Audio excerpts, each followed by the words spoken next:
Welcome to the Dawson Files, a collection of haunting cases where justice and truth rarely walk the same path. Each story stands alone, yet every investigation reveals another piece of Detective Jack Dawson's world. In these pages, you'll find love, betrayal, guilt, and redemption, the thin line between right and wrong, light and shadow. Enter the case file, and remember, every truth has its price. The night was heavy with rain when Dawson met him. They were both standing under the flickering lights of the federal port in Santos, Brazil, waiting for a shipment that would later reveal one of the largest drug trafficking networks ever uncovered in South America. But that night, long before the operation began, the Brazilian officer, Lieutenant Rodrigo Esteves, told him a story, not from his files, not from the headlines, but from the kind of case that leaves a scar deeper than any bullet. "It happened years ago," Rodrigo said, lighting a cigarette, "before I worked on organized crime, back when I was still chasing ghosts in the small towns along the coast." He paused, looking toward the dark sea. "A man named Mateus Silva, a respected local merchant, a brother, a husband, and a father whose life collapsed in the most tragic way imaginable." Dawson didn't interrupt. He had seen enough death to know when silence was the only proper response. The waves crashed softly against the dock as Rodrigo continued. It began with the disappearance of a child and ended with a confession that crossed two continents. Germany, Brazil, guilt, love, revenge. He flicked the ash from his cigarette, his eyes distant, as if still haunted by the faces in that case file. "I never wrote it down," he said quietly, "but I remember every detail, every word, every silence." That night, under the storm and the smell of salt and diesel, Rodrigo Esteves began to tell Dawson the story of Mateus and Clara Heinrich, a case that began with a missing boy and ended in the grey shadows between justice and mercy. The operation that would unite them, the international drug case, came later. That one, we will tell you soon. But for now, this is the story Rodrigo told before dawn broke, the story that haunted both men long after the case was closed. In one of the city's bustling neighborhoods, the district woke up to the soft light of the sun and a call of a street vendor echoing through the narrow lanes. It was an ordinary morning, the smell of fresh bread mixed with the laughter of children running through the alleys. In a small house on the edge of the favela, Mateus and his wife Anna began their day as usual. Coffee simmered on the stove, and the old radio filled the kitchen with news no one really cared about.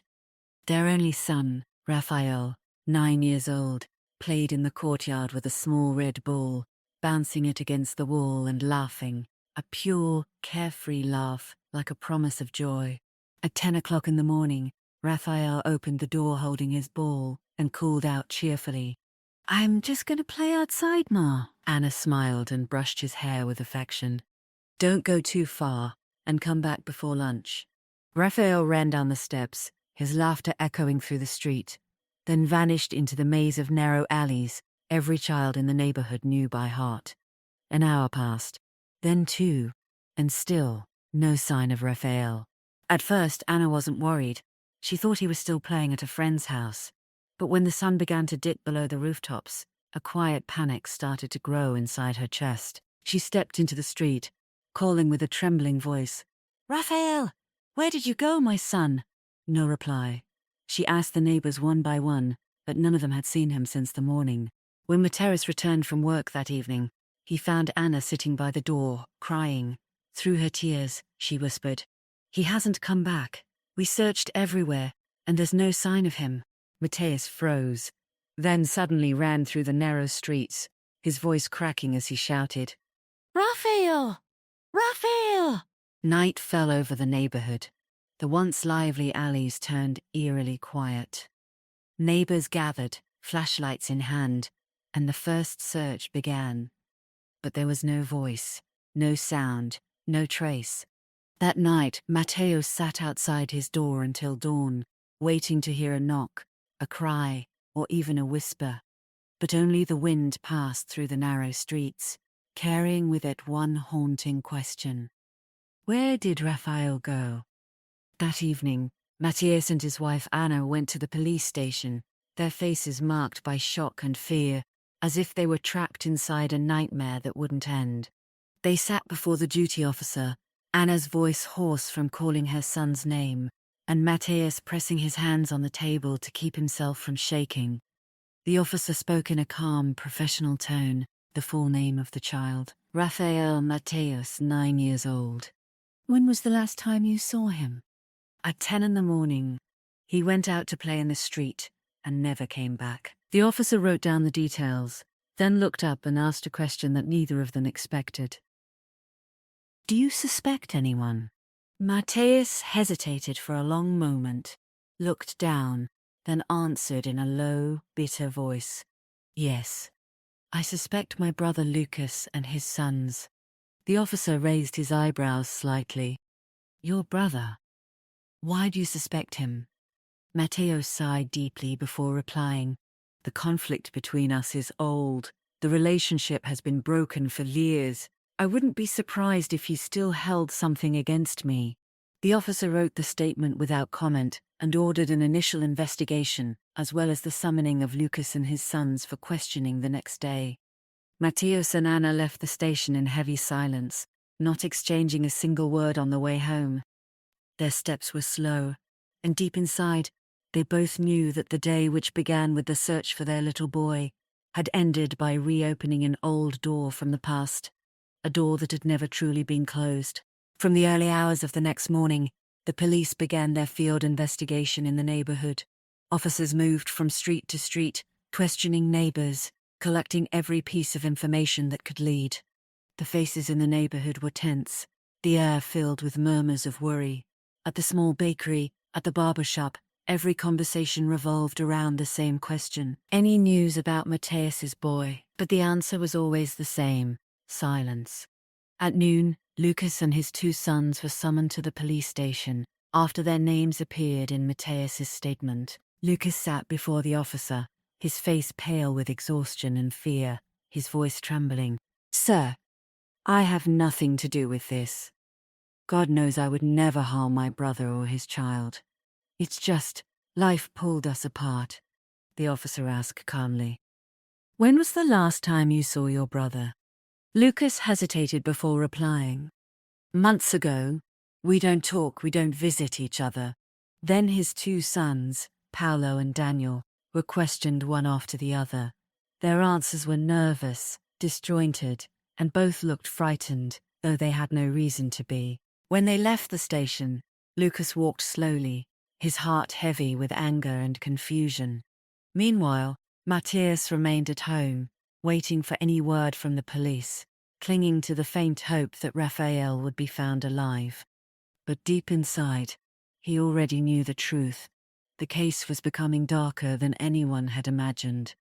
As the sun disappeared behind the horizon, Matteo sat in heavy silence inside his home, his eyes lost in emptiness, while the faint sound of the wind slipped through the window, carrying with it the echo of everything he had lost. It wasn't just fear for his missing son that kept him awake that night.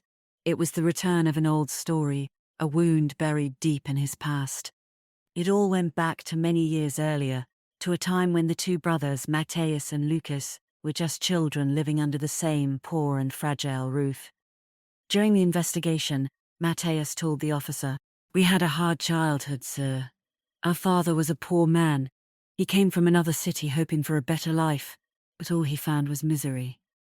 He drank too much, gambled, and when he came home with nothing, he beat us and slept while we starved." Their mother stayed silent most of the time, hiding her tears, trying to scrape together enough to feed her sons. As the years passed, the roots of bitterness began to grow between the 2 brothers.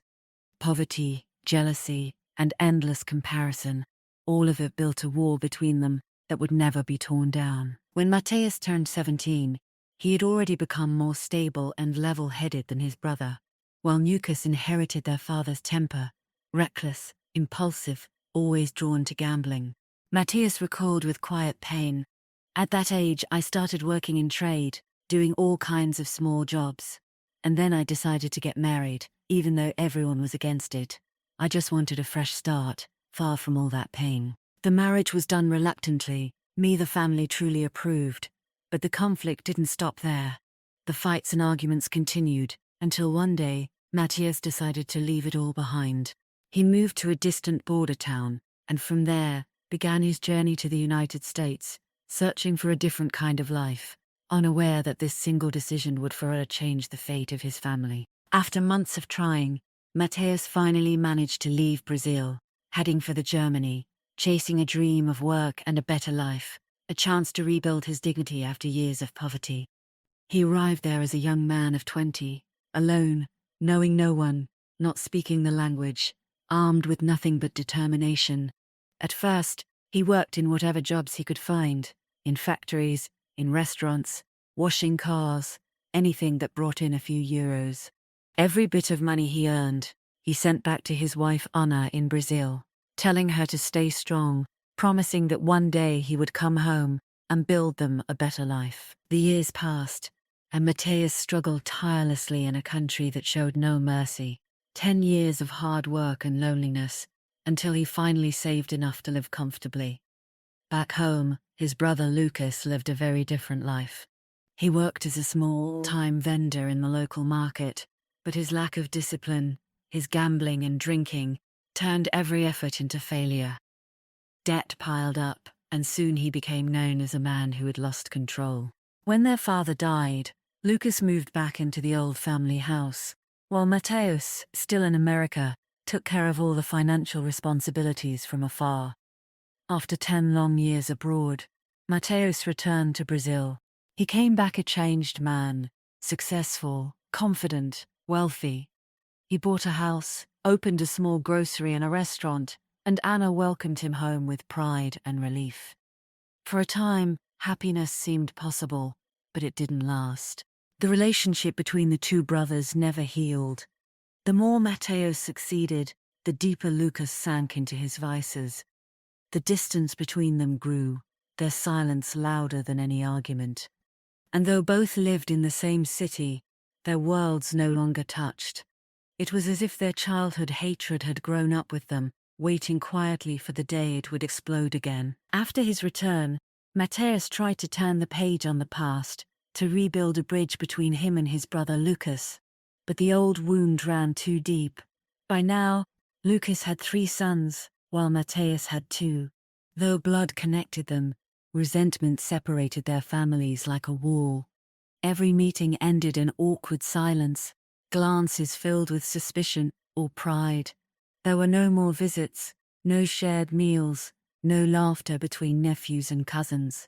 The 2 houses stood only a few blocks apart, but the distance between their hearts was immeasurable. With time, Lucas's life sank further in the chaos. He became a reflection of the man they once feared, their father. Drinking, gambling, losing money at every turn, while his 2 sons worked long hours at the market to keep the family afloat. Paulo and Daniel tried to hide their shame, but everyone in the neighborhood knew. Their father was losing himself day by day. Meanwhile, Matthias became everything Lucas was not, a man of success, stability, and reputation. He owned his own home, a restaurant that was always full, and a shop that did well. People admired him for his kindness and generosity, but success could not erase the bitterness of the past. Every now and then, rumors reached Matthias, words of mockery whispered by his brother, old accusations that reopened old wounds. When Matthias's daughter reached marriage age, Paulo, the eldest son of Lucas, asked for her hand. Matthias refused, firmly and publicly.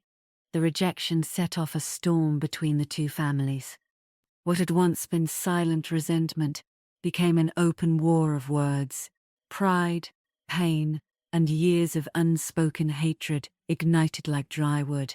From that day on, the bond between the brothers was cut forever. There were no greetings in the street, no eye contact in the market, no trace of warmth or forgiveness. They became strangers sharing the same air, bound by blood, but divided by everything else. Months passed and the silence between the 2 families only grew deeper. No one spoke of reconciliation anymore. The past had built a wall too thick to climb.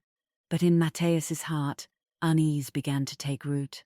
He was growing older, richer, and yet less trusting of those around him, especially his brother Lucas, who still spoke bitterly about him in public. One quiet evening, Matthäus sat with his wife Anna and said softly, "Anna, I'm afraid. I'm afraid of what might happen to our money after I'm gone, and I fear for our daughters, from greed, from jealousy, even from my own brother." Anna looked at him in surprise. "But he's your brother, Matthäus, no matter what's happened." Matthäus lowered his eyes and murmured, "Blood doesn't guarantee loyalty, Anna. Sometimes the ones closest to you are the ones you must guard against." A few days later, Matthäus made a decision that would change everything. He sold most of his properties, turned everything into cash, and told his wife to keep it hidden, to divide it only between their daughters if anything happened to him. He was haunted by a strange fear, a sense that something bad was coming. Anna tried to reassure him, but deep down she shared his unease. Then, one day, Anna fell ill, a sudden sickness that took her life within a week. Her death was natural, peaceful even, but it shattered Matthäus completely. After her funeral, Matthäus changed. He stopped going to the restaurant, rarely opened his shop, and spent his days sitting in silence on the porch. His two daughters were both married, living in distant cities. They visited when they could, but each time they left, his loneliness deepened. Neighbors whispered that the once strong and successful man had turned into a shadow of himself. One day, his daughters returned to visit and found him frail and silent. They decided to do something, to bring warmth back into his life. "Father," said the eldest gently, "you can't live like this. You need someone to care for you, a companion." At first, Matthäus refused, but as the days went by and the silence in the house became unbearable, he finally agreed. A few months later, he remarried to a kind woman who promised to care for him in his final years. And for the first time in a long while, Matthäus smiled again. 2 days had passed since Raphael's disappearance. 2 long, painful days, filled with fear, searching, and silence. The city seemed wrapped in mourning. Mothers held their children closer, as if the wind itself could steal them away. At the police station, the young officer sat at his desk, turning pages of reports with weary eyes. Every lead had led to a dead end. Then, on the morning of the 3rd day, the phone rang in the operations room. The caller was an elderly man who lived near the forest on the edge of the city. His voice trembled. "Officer, there's a strange smell coming from the woods. I think something's dead there. And I saw a small piece of cloth. It looked like a child's." Moments later, police cars sped through the narrow streets, sirens echoing through the air, hearts heavy with dread at what they might find. The forest was eerily quiet, as though it knew what awaited them. The ground was damp, branches snapping softly underfoot. Then one of the officers shouted, "Over here! Come quick!" The others ran toward the voice. There, beneath a pile of dry leaves and branches, a small bare foot was sticking out. The officer knelt down, his hands trembling as he brushed the branches aside, and there lay Raphael, motionless on his side, his face turned toward the ground, a faint bruise on his neck where death had left its mark. No blood, no wounds. Only silence, heavy, suffocating silence. Someone whispered, "God have mercy, he was just a boy." The coroner was called, and Raphael's body was carefully placed in a black bag. The officer stood there for a long time, staring at it, his mind racing with questions that had no answers. That evening, a police car stopped in front of Matthäus's house. He was standing by the door, waiting, as if he already knew what they were about to say. When the officer approached, Matthäus didn't need to hear the words. He saw it in their eyes. He fell to his knees, a scream tearing through the night. "My son! My boy, Raphael!" Neighbors rushed from every corner. Anna fainted, and the whole neighborhood sank into grief. It was as though the sky itself had fallen on them. That night, The officer sat in his office, reading the report that would change the entire investigation. Time of death, approximately 24 hours ago. Reported disappearance, 48 hours ago. Cause of death, asphyxiation. No signs of stabbing or external injury. The officer froze. He whispered to himself, "That means the boy was alive for 2 days after he vanished. He was held somewhere and then suffocated." He raised his head and said aloud, "This wasn't a random act. Someone planned this. Someone who wanted to make it hurt." And at that moment, the case stopped being about a missing child. It became a hunt for a shadow, a person who knew them all and had been watching from the dark. The night hung heavy over the city, and every home in the neighborhood waited anxiously for news about the case that had shaken everyone. At the police station, the young officer sat at his desk reading the coroner's report, his eyes scanning the lines as if searching for meaning between the words. The report was clear and undeniable. Time of death, 24 hours ago. Time of disappearance, 48 hours ago. Cause of death, asphyxiation. No wounds or visible trauma. The officer looked up, his voice firm and sharp. "That means the boy was alive for 2 days after he disappeared, and he died while Lucas and his sons were already under arrest." A heavy silence filled the room. Then, with calm determination, he said, "There's no longer any evidence against them. Release them immediately." Lucas entered the interrogation room, his face pale, his eyes hollow from sleepless nights. When he heard the decision, he stood frozen for a moment, unable to believe it. The officer spoke gently. "Mr. Lucas, the investigation shows you had nothing to do with the crime. You and your sons are free to go." Lucas looked around the room confused and whispered, almost afraid to believe, "You mean I'm innocent?" The officer nodded. "Yes. Every clue points away from you." Lucas tilted his head back, closed his eyes, and breathed deeply as if escaping a grave he had been buried in. He walked out of the station silently, his steps slow, his heart heavy with exhaustion and doubt. Outside the police station, a patrol car stood with its engine running. Inside lay a sealed red folder, stamped in bold letters, "Case of Rafael Mateus, Phase 2. The officer watched as the car drove off into the night, his cigarette glowing faintly in the dark. He turned to his colleague and said quietly, Something still doesn't add up. There's history here, blood, pain, and something older than all of us." The smoke rose slowly into the night sky, disappearing into the same silence that had swallowed Raphael's last breath. Days passed after Raphael's funeral, but the house of Mateus remained wrapped in silence and grief. It was as if time itself had stopped, as if the air in the rooms had grown too heavy to breathe. Mateus spent his days by the window, his eyes lost somewhere beyond the horizon, seeing nothing but the echo of his son's laughter. He spoke little, and when he did, his words broke like dry leaves in the wind. Sometimes he imagined hearing Raphael's voice whispering, "Dad, you were so close.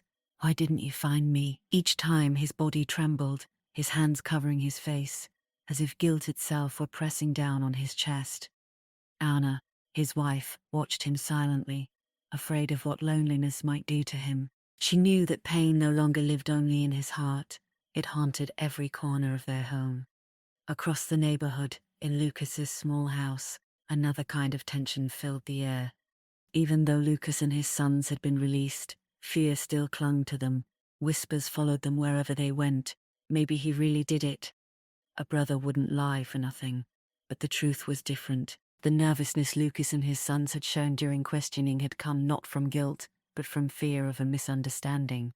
That night, when everyone in the neighborhood was searching for Raphael, Paolo and Daniel had seen something strange. They saw Raphael walking down the street with a tall woman in her 30s, her face hidden beneath a scarf. For a moment, they froze. She looked so much like their sister, same height, same dark hair. Paolo whispered, "Isn't that our sister?" Daniel hesitated. "I don't know. It looks like her, but it can't be." They said nothing to anyone. They were terrified that their sister might somehow be accused if the woman's description reached the police. So when they were interrogated later, they stumbled, contradicted themselves, caught between truth and fear.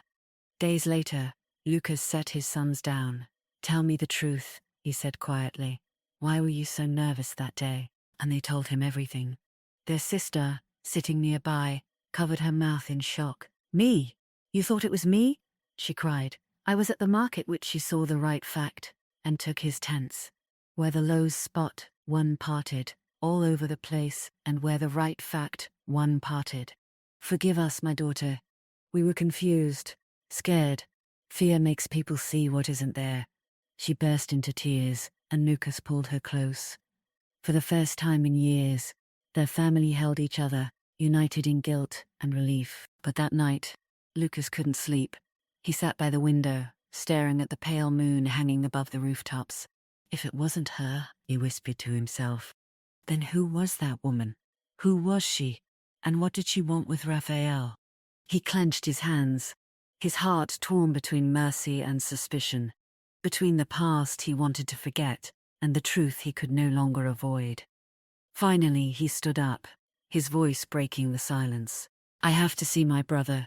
He deserves to know the truth, even if it destroys us both." On a cloudy, heavy morning, Lucas decided to do what he hadn't done in years, to walk to his brother Matthias's house. The distance between their homes was short, but to Lucas, it felt like a lifetime.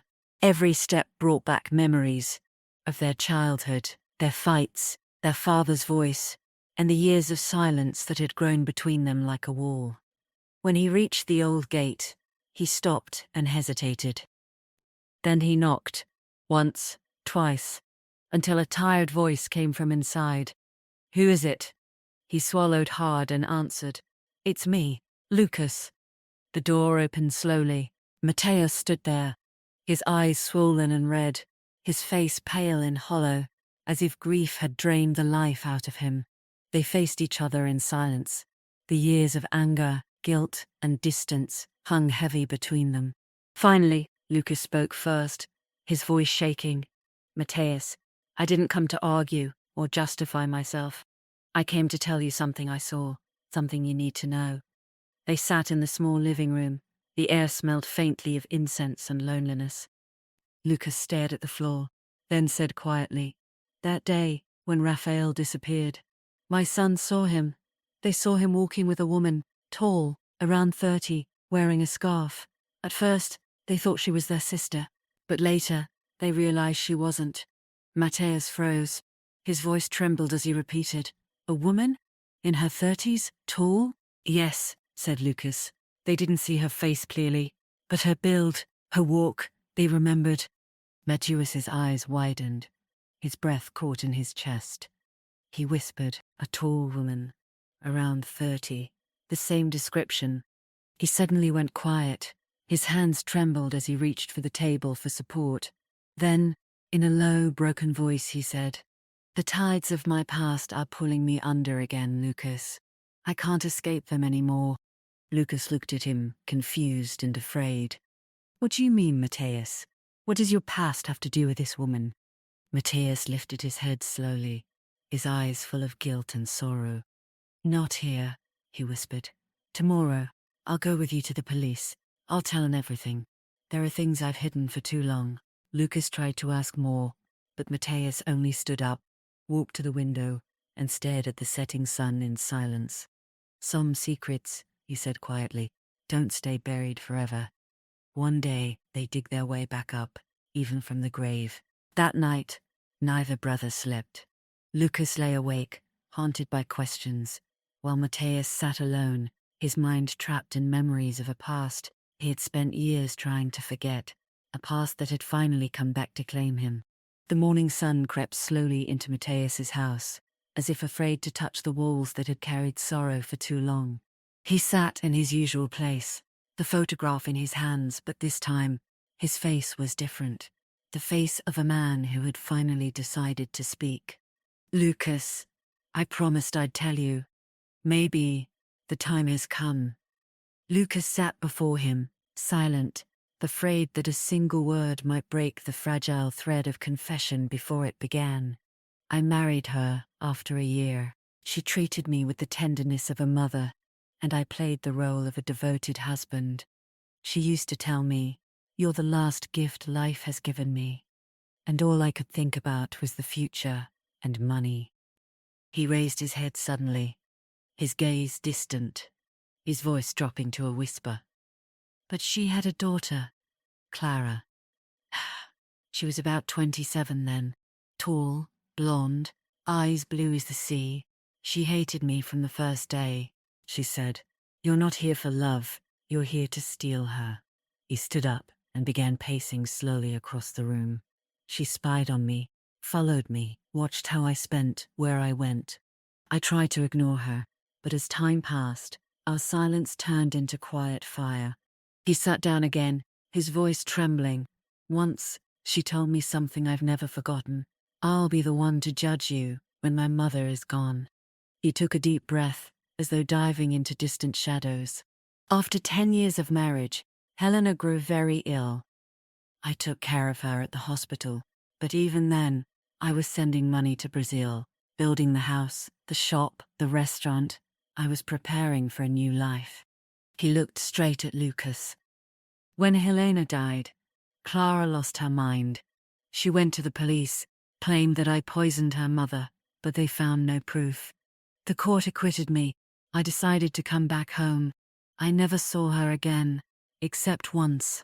He stopped suddenly, as if afraid of what came next. Then, in a low, trembling voice, he said, "She was standing at the airport, far away from me. She didn't speak. She was just holding her mother's picture, staring at me in a way a soul can never forget." He sat in silence for a long time, then continued in a voice choked with pain. "Lucas, the woman your son saw, her description matches Clara's exactly. Same height, same age, the same blonde hair, darker now, maybe, like she used to diet when life got hard. Maybe she came back. Maybe she played with my son just to make me lose everything, the same way she lost it all." He covered his face with both hands and whispered, "It's my fault. All of it began with me. Even Raphael's death." Lucas moved closer, sat beside him. He didn't say a word, because sometimes, between brothers, no words are needed at all. Days passed after Matthäus's confession. The police reopened the case, not to accuse him, but to find the truth about the mysterious woman named Clara Heinrich. Her name was sent to the International Division, and within a week, a reply came from German authorities. A file marked confidential arrived in the hands of the lead investigator. Inside were photos, travel records, and a single official report. The report from Germany. The document stated that Clara Heinrich had left Germany 2 years earlier, traveling through Portugal, then to Brazil under a false identity. Her passport was forged but traced back to the same region where Matthäus had once lived. The last confirmed record of her presence was a hotel on the southern coast of Brazil, 3 days after the murder of Rafael Matthäus. A fisherman found her body a week later, washed ashore near the cliffs of Santa Catarina. No identification was on her. She had tied a small chain around her wrist with a photograph sealed inside a pendant. Her mother, Helena Heinrich, smiling beside Matthäus in a picture taken decades ago in Berlin. The cause of death was clear: drowning. The note found in her coat pocket read only 2 words, written in shaky German script: "Now it's fair." The investigators' thoughts. When the Brazilian police received the full report, the chief investigator sat alone in his office, the folder open before him. Rain was falling outside, and each drop against the window seemed to echo the weight of the case. He lit a cigarette, took a slow breath, and murmured to himself, "Justice, revenge. They've always walked the same road." He flipped through the final photographs. Clara's body on the shore, the pendant, the blurred handwriting. Then his eyes paused on one detail. The pendant wasn't rusted, not even scratched by the sea. It was too clean, too recent. A frown crossed his face. He leaned back, whispering, "Or maybe someone placed it there after she died." He looked toward the open window, the cigarette smoke twisting into the rain. Mateus is gone, Clara's gone, but maybe the truth isn't. He closed the file slowly and wrote the last note in the case summary. Case closed by conclusion of mutual death. Motive, vengeance. Observation, inconsistencies remain, potential manipulation of evidence at final scene.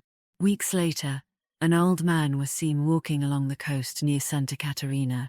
He wore a simple coat, carried no bag, and was seen laying a white flower at the edge of the cliffs before disappearing down the rocky path. No one knew who he was. But the locals said that sometimes, when the wind was strong and the sea was wild, they could hear two voices in the distance, one crying and one asking for forgiveness.